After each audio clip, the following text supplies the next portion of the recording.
Bonsoir à toutes et à tous, bienvenue dans cette session d'information sur la télévision Labari en ce jeudi 27 janvier 2022. Il vous souviendra qu'au mois d'avril 2021, une vingtaine de jeunes scolaires de l'école primaire et Pays-Bas, c'est dans le 4e arrondissement communal de la ville de Niamey, sont décédés calcinés dans les flammes de leur classe payotte au niveau de cet établissement. Une grande chaîne de solidarité s'est tout de suite organisée autour des familles des victimes de cet incendie. Et bien, pour poursuivre donc cette chaîne de solidarité et aller demander justice pour ces enfants, l'association des jeunes avocats du Niger a décidé de porter plainte contre des acteurs qui, si leur comportement avait été autre, auraient dû empêcher que ce drame ne survienne. Il s'agit notamment de l'État du Niger, de la ville de Niamey et du 4e arrondissement communal de la ville de Niamey. L'AJAN, donc l'association des jeunes avocats, a donc décidé de porter plainte contre ces trois acteurs dans cet incendie. Je propose de suivre les précisions sur ce sujet avec nos reporters Sadou Doumi et Hassan Saleh Mustafa. Près de 10 mois après le drame du quartier Pays-Bas de Niamey où 21 élèves du préscolaire ont trouvé la mort dans un incendie qui a calciné leur classe en paillotte, l'association des jeunes avocats du Niger, AJAN, qui était sur le lieu du sinistre 2 jours après pour constater l'ampleur des dégâts, a pris l'engagement d'aider les familles des victimes pour faire la lumière sur ce drame. Pour joindre l'acte à la parole, l'association des jeunes avocats du Niger, AJAN, a d'ores et déjà déposé une plainte le mercredi 26 janvier 2022 sur le bureau du procureur de la République. Une plainte contre l'État du Niger et la ville de Niamey. Si cette situation est arrivée, c'est parce qu'ils ont commis une faute. Et c'est quoi la faute? C'est en laissant construire une école dans ces conditions-là. Aujourd'hui, nous avions engagé leurs responsabilités devant le juge administratif pour demander au juge administratif de constater que l'État du Niger, la ville de Niamey et la mairie de l'arrondissement communal Niamey 4 ont failli dans l'exercice de leur mission. Ils ont commis une faute en laissant construire une école dans ces conditions-là. Eh bien, ils vont s'assumer. Et à côté de cela, vous allez voir que de manière générale, un peu partout, les normes environnementales, les normes techniques ne sont pas respectées. C'est vrai, on parle d'éducation pour tous, mais à quoi sert une éducation qui peut conduire les enfants à la mort? À travers cette action intentée devant les juridictions, l'association des jeunes avocats du Niger voudrait tout simplement attirer l'attention des autorités pour qu'il n'y ait plus ce genre d'incidents dans les établissements scolaires du Niger. Si cette situation est arrivée, c'est parce qu'ils ont commis une faute. Et c'est quoi la faute? C'est en laissant construire une école dans ces conditions-là. Aujourd'hui, nous avions engagé leurs responsabilités devant le juge administratif pour demander au juge administratif de constater que l'État du Niger, la ville de Niamey et la mairie de l'arrondissement communal Niamey 4 ont failli dans l'exercice de leur mission. Ils ont commis une faute en laissant construire une école dans ces conditions-là. Eh bien, ils vont s'assumer. Et à côté de cela, vous allez voir que de manière générale, un peu partout, les normes environnementales, les normes techniques ne sont pas respectées. C'est vrai, on parle d'éducation pour tous, mais à quoi sert une éducation qui peut conduire les enfants à la mort? Cette plainte de l'association des jeunes avocats du Niger, AJAN, contre l'État du Niger et la ville de Niamey sera examinée le 2 février 2022. Début ce matin d'une table ronde nationale de concertation entre État, société civile et partenaires techniques et financiers sur la redevabilité sociale collaborative. Cette table ronde est organisée par le projet d'appui au dialogue État-société civile pour l'amélioration de la gouvernance à travers le suivi du budget national. D'autres précisions avec nos reporters Aboubakar Souley et Ismaël Momoni. Favoriser une meilleure collaboration en vue d'offrir des services de qualité aux populations. Voilà ce qui est réuni autour d'une même table, l'État, la société civile et les partenaires techniques et financiers. Cette table ronde s'inscrit dans le cadre du projet Appui au dialogue État-société civile pour l'amélioration de la gouvernance à travers le suivi du budget national par des OC. Maintenant, l'activité d'aujourd'hui qui nous a amenés ici, c'est C'est une table ronde sur la redevabilité sociale collaborative entre l'État, la société civile et les partenaires techniques et financiers. Ce choix, c'est parce qu'on a remarqué que très souvent, l'État, la société civile, les PTF ont presque les mêmes objectifs, le bien-être des populations. Mais nous avons remarqué que très souvent aussi, ces trois composantes-là ne travaillent pas ensemble. Donc, c'est pour ça qu'on a eu l'idée d'initier cette table ronde pour amener les gens à s'asseoir et à échanger. Responsable du projet, font espoir que cette concertation entre l'État, la société civile et les partenaires techniques et financiers sera bénéfique aux citoyens, ce qui du coup va contribuer au développement du pays. On a remarqué que la société civile, très souvent, c'est quand les choses sont déjà faites qu'on sort pour condamner. Nous voulons qu'après cette journée, qu'on pose les jalons d'une plateforme où l'État, la société civile et le PTF vont collaborer pour le bien-être des populations. Pour améliorer la qualité du service public et satisfaire les besoins des populations, il est indispensable que tous les acteurs participent à la vie de la société. L'état de dégradation avancée de la route Tawa-Arlit, la RTA, l'une des principales routes de notre pays, c'est le sujet du reportage de nos confrères du studio Kalangu de la Fondation Hirondelle que je vous propose à présent de suivre. Construite entre 1978 et 1980, la route Tawa-Arlit, communément appelée RTA, est aujourd'hui dans un état de dégradation avancée. Une voie impraticable que certains camionneurs préfèrent éviter et qui occasionne beaucoup de désagréments aux voyageurs. Akwai karori suna zawa wani jiko in suka taso da madace wasu suka kwana nan ga sanyi kuma yara suna kuka ga matsaloli kuma runhuna babu tunda ba mu da gidan karra ba mu da za mu sa mutane da sauransu wasu da zarnuwa wasu da meye zaka iya ganin su sun zo sun faka suna jin dari suna jin wani abu matsaloli wani ya fito daga gida zai zo ta yi kuma bai da kudin abinci kuma an zo na zai da shi hanya duka ya ci cire ya lalace kwana tashi kawai muke bisa titi kwaltar ne ya ci cire wurin wani wuri babu shi ma ya shine kawai muke shigewa ya kudi ba fiskokin mu ku ga sun yi shawur kawai mu furodi la daga esbirin nake kuma muna ɗaukar kaji ne nan da zabi muna kawo allet to hanya ba kyau saboda muka to muna samun kwana biyu kwana uku hanya kayan mu suna ta ya kamata ce gwamnati ta diba hanyar nan ta diba ta gyara mana ita hanya na da kyau a garsa arlet kana awa fudu biyar ma sai ka shiga yanzu kuma da hanya take haka a awa goma wani bai shiga ba wani bai baya shiga. Pour Abdrahman Maouli, maire de la commune urbaine d'Arlit, la réhabilitation de cette route reste d'actualité, même si c'est une question qui ne relève pas directement de la gestion communale. La première réaction que nous avons eue une fois que le gouvernement est mis en place, c'est de voir comment réhabiliter cette tronçon, surtout à Bédez-Arlit, avec les activités, avec la fermeture de Cominac. Les voies de communication sont aussi les voies économiques. Heureusement pour Arlit, souvent nous les ressourçons vers l'Algérie, mais s'il faut attendre des camions qui vont venir du Kanou, là, ils vont venir d'abord avec une surenchère, mais aussi souvent la route est très capricieuse, vous l'avez vu, et elle n'offre pas la possibilité, en tout cas aux commerçants, aux camionneurs, en tout cas de la fréquenter tout le temps. L'état actuel de la route oblige les voyageurs à prendre leur mal en patience.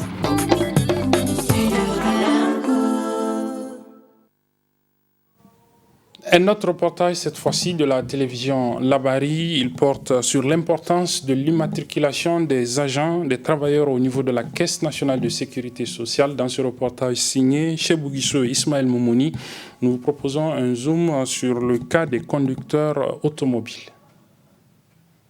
Toute personne physique ou morale qui utilise les services d'une autre personne physique a l'obligation de s'affilier à la Caisse nationale de sécurité sociale et de procéder à l'immatriculation de son employé. De ce fait, l'assurance devient un droit pour tout employé. C'est dans ce cadre que la Caisse a procédé à une opération de recouvrement dans le secteur des transports afin de permettre aux conducteurs de bénéficier des avantages de la sécurité sociale. Lorsque vous utilisez les services d'un travailleur, vous avez l'obligation de vous affilier, de l'immatriculer et de payer ses cotisations sociales afin qu'il puisse bénéficier des prestations de sécurité sociale. La branche des prestations familiales, lorsque ce taximan qui conduit le véhicule d'une tierce personne, donc employeur, l'employeur doit verser des cotisations sociales pour ce taximan-là. Il doit le déclarer à la caisse et pour cela, ce travailleur peut bénéficier, s'il est marié et qu'il a des enfants, il peut bénéficier des prestations familiales de la caisse. Quelles sont les prestations? Nous avons les allocations prénatales lorsque la femme est en état de grossesse. Nous avons les allocations de maternité lorsque la femme accouche dans une formation sanitaire. Et il y a les allocations familiales. Toute la branche des prestations familiales, il y a la branche des accidents du travail et maladies professionnelles où lorsque ce taximan est victime d'un accident du travail, peut bénéficier de la couverture pour les prestations en nature et la couverture prestations en espèces. La couverture de prestations en nature, c'est quoi? C'est notamment la prise en charge ou le remboursement des frais lorsque ce taximan a eu à engager lui-même les frais ou que c'est son employeur qui a eu à engager les frais. En ce moment, la caisse rembourse ces frais-là à l'employeur. C'est la prise en charge médicale, hospitalisation, frais médicaux, frais chirurgicaux, frais de prothèse et frais pharmaceutiques. Et éventuellement les frais funéraires en cas de décès. Il y a également la rente. L'être humain a une capacité de travail de 100%. Et cette capacité de travail peut diminuer de 1 voire de 100%. Lorsque vous êtes victime d'un accident et que cet accident entraîne une incapacité de travail, vous avez droit à ce qu'on appelle une rente viagère. Cette rente viagère, elle est payée en fonction du taux d'incapacité. En ce moment, elle peut être annuelle, elle peut être trimestrielle ou mensuelle. Et lorsque l'accident entraîne une incapacité totale où vous avez besoin de l'assistance d'une tierce personne pour recourir à la vie courante, eh bien l'assistance pour tierce personne, il y a un montant qui vous est attribué du fait de cette assistance pour tierce personne. Si l'accident entraîne la mort du travailleur, eh bien les survivants ont droit à une rente viagère. Qui sont les survivants? C'est l'épouse ou les épouses, c'est les enfants, c'est le père et la mère. Maintenant, il y a la branche retraite. Donc cette branche retraite, elle couvre la vieillesse, l'invalidité et le décès. Cette opération de grande envergure vise à mettre les conducteurs dans leurs droits, ce qui est apprécié par le syndicat national de conducteurs de taxi, Synco Taxi. Plus de 9 000 taxis, il y a plus de 7 000 qui ont des carnets indépendants, alors que c'est des faux carnets indépendants que les gens se font octroyer à travers la complicité des agents de la Caisse nationale de sécurité sociale, de certains syndicalistes et certains propriétaires véreux. Donc c'est pourquoi nous saluons cette initiative et nous demandons à la Caisse de continuer à faire ce genre d'opérations pour que chacun se conforme, parce que quand les propriétaires indélicats seront démasqués et quand on va les obliger à verser les cotisations, donc c'est nos camarades qui seront sécurisés. Et donc, du coup, nous, en tant que structure syndicale, c'est ce qu'on cherche, les intérêts matériels et moraux de nos militants. Nous attirons l'attention des propriétaires véreux de faire très attention, parce que dans les prochains jours, toutes les sociétés qui ne sont pas à jour ou qui utilisent certains moyens pour frauder, pour esquiver, pour continuer la loi, nous allons les dénoncer. Au-delà des propriétaires de taxis et autres, les responsables d'entreprises ont également l'obligation de procéder à l'immatriculation de leurs agents à la caisse pour le bon fonctionnement de leurs entreprises. Pour refermer ce journal, nous vous proposons donc les explications du président de l'association des jeunes avocats du Niger, l'AJAN, qui a décidé donc de porter plainte contre l'État du Niger, la mairie, la ville de Niamey et la mairie donc du 4e arrondissement communal de la ville de Niamey. Une plainte dans le cadre de l'incendie qui a donc coûté la vie à une vingtaine de jeunes scolaires au niveau de l'école Pays-Bas de Niamey. C'était au mois d'avril 2021. Les explications donc du président de cette association, auteur de cette plainte, que je propose de suivre dans cette partie magazine. Très bonne réception et bonne suite des programmes sur la télévision Labari. Comme vous l'avez dit, le 13 avril 2021, vers 17h, à l'école primaire Pays-Bas 1, 2 et 3, il y avait un incendie qui avait été déclenché. Et malheureusement, ça a été trop fatal pour des enfants qui étaient partis chercher le savoir.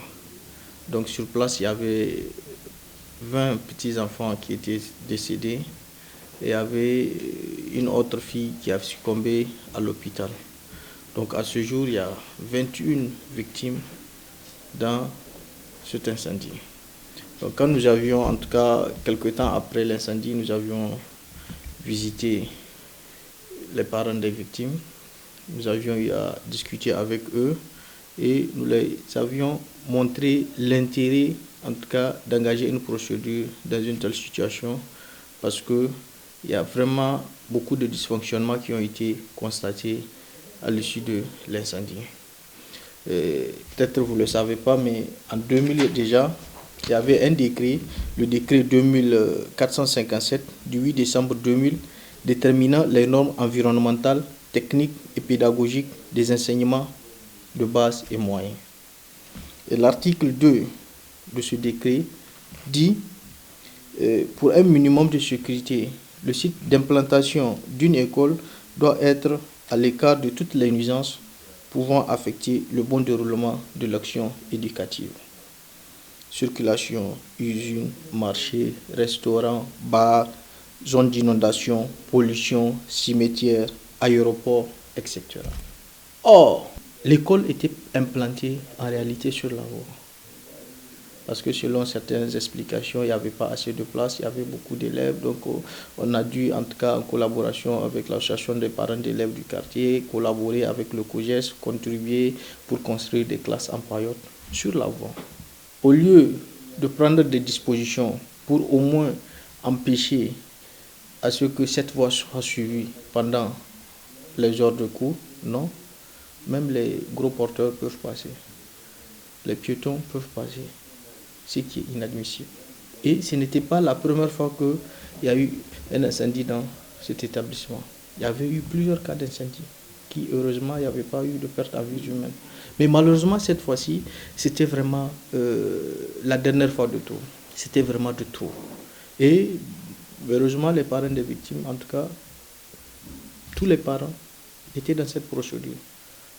Ils avaient consenti à ce que nous les accompagnions pour demander la réparation du préjudice subi à l'issue du décès de ces enfants. Et tout à l'heure, je parlais du décret. Vous allez voir, l'article 3 parle des normes techniques qui doivent être respectées. On dit, une salle, la surface d'une salle de classe, selon les normes officielles, ne doit pas être inférieure à 80 mètres carrés. On dit, la surface en mètres carrés par élève, par classe, est de 2 mètres carrés. Pour ceux qui sont du préscolaire. Pour ceux qui sont du primaire, on dit la surface d'une école doit être au minimum de 2,5 hectares. Espace occupé par les bâtiments, 0,8 hectares. Surface d'une salle de classe ordinaire, 63 mètres carrés. Eh bien, vous avez déjà été sur le terrain. Vous avez remarqué que ces situations, ces conditions n'étaient pas remplies. Il y avait plus de 25 classes sur moins de 1000 mètres carrés. Parce que en réalité, c'est une voie.